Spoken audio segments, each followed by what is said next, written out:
Hello दोस्त। ये एक छोटा सा टॉपिक है, लेकिन इससे कहीं ना कहीं एक दो प्रश्न हमेशा एग्जाम में पूछा जाता है और हमें एक नागरिक होने के नाते हमको ये सब जानकारी होना भी चाहिए। तो टॉपिक हमारा है भारतीय संविधान की उद्देशिका अथवा प्रस्तावना। तो ये उद्देशिका का जो चर्चा है, सर्वप्रथम पंडित जवाहरलाल नेहरू ने 13 दिसंबर 1946 को इसको प्रथम संविधान सभा की प्रथम बैठक में इसको पेश किया था।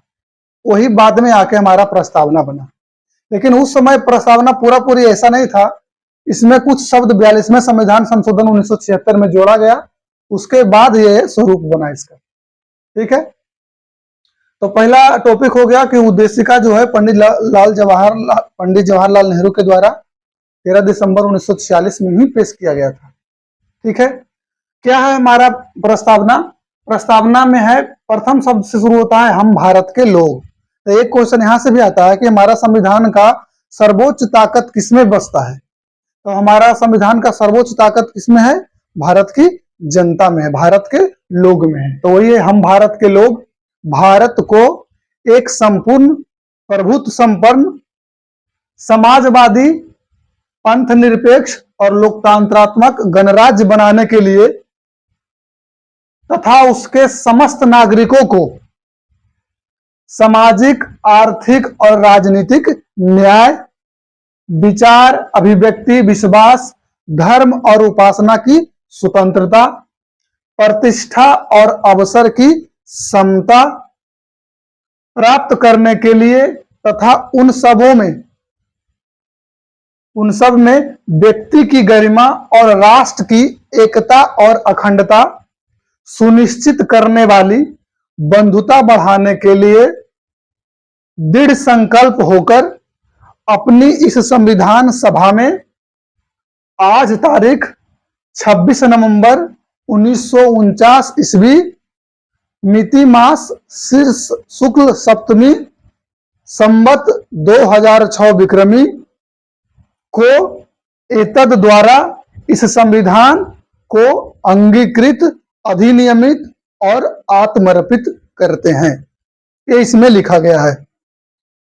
ठीक है, एग्जाम के दृष्टिकोण से इससे कौन कौन से प्रश्न आते हैं? प्रश्न इससे पूछा जा सकता है कि भारतीय संविधान की प्रस्तावना किस देश के संविधान से प्रेरित है या किस देश के संविधान से इसे लिया गया है। तो इसका प्रस्तावना जो है वो अमेरिका के संविधान से प्रेरित है, जबकि प्रस्तावना की भाषा ऑस्ट्रेलिया के संविधान से लिया गया है या प्रेरित है। ठीक है, भारतीय संविधान की प्रस्तावना में 3 प्रकार का न्याय दिया गया है, सामाजिक, आर्थिक और राजनीतिक। ये 3 प्रकार का न्याय दिया गया है। उसके बाद विचार, अभिव्यक्ति, विश्वास, धर्म और उपासना की स्वतंत्रता, ये 5 प्रकार की स्वतंत्रता दिया गया है प्रस्तावना में। विचार, अभिव्यक्ति, विश्वास, धर्म और उपासना की स्वतंत्रता, और 2 प्रकार का समानता दिया गया है, प्रतिष्ठा और अवसर की समानता।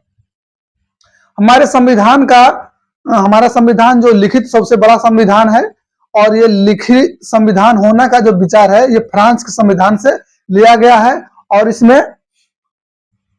इसमें जो है स्वतंत्रता, समता और बंधुत्व शब्द जो है वो भी फ्रांस के नारा से ही लिया गया है। स्वतंत्रता, समानता और बंधुत्व शब्द जो भी है वो भी फ्रांस के क्रांति में एक नारा था, उसी से लिया गया है। ठीक है, फिर हमारे संविधान जो है, भारतीय संविधान जो है, इसे भारतीय संविधान की प्रस्तावना को संविधान का कुंजी कहा जाता है। ये भी याद रखना कि संविधान का कुंजी किसे कहा जाता है, तो प्रस्तावना को कहा जाता है। कानूनी तौर पर यह संविधान का भाग नहीं है, जबकि संविधान के फर्स्ट पृष्ठ पर अंकित है, लेकिन ये संविधान का अंग नहीं है। फिर इसमें एक केस आया, केशवानंद भारती बनाम केरल राज्य केस आया, 1976 में हुआ था। उसमें यह निर्णय आया कि प्रस्तावना जो है ये संविधान का अंग है।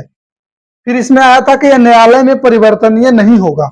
एक केस आया था यूनियन बैंक ऑफ इंडिया बनाम मदन गोपाल 1957 में, तो बोला कि न्यायालय में परिवर्तनीय नहीं है। बाद में इसमें जब संशोधन हुआ तो इसको विधायिका द्वारा परिवर्तित किया जा सकता है, लेकिन इसमें निगेटिव वर्ड नहीं जोड़े जाएंगे या उसके मूल ढांचा में कोई परिवर्तन नहीं किया जाएगा। सकारात्मक शब्द इसमें जोड़ा जाएगा और उसी के परिणाम स्वरूप 42वां संविधान संशोधन 1976 में इसमें 3 शब्द जोड़ा गया। वो 3 शब्द क्या क्या था? 3 शब्द था समाजवादी, पंथ निरपेक्ष और राष्ट्र की अखंडता। ये 3 शब्द को जोड़ा गया। ठीक है। उसके बाद 3 प्रकार का न्याय का चर्चा हम लोग कर चुके हैं कि सामाजिक, आर्थिक और राजनीतिक न्याय है, विचार, अभिव्यक्ति, विश्वास, धर्म और उपासना की स्वतंत्रता है, प्रतिष्ठा और अवसर की समता है। हमारा संविधान जो है वो पूरा पूरी स्वीकार किया गया था 26 नवंबर 1949 ईस्वी की, जबकि इसे लागू किया गया था 1950 में। 26 जनवरी 1950 से इसको पूरा पूरी लागू किया गया था। संविधान दिवस हम लोग 26 नवंबर को मनाते हैं, ये भी याद रखना है। संविधान दिवस कब मनाते हैं? 26 नवंबर को मनाते हैं।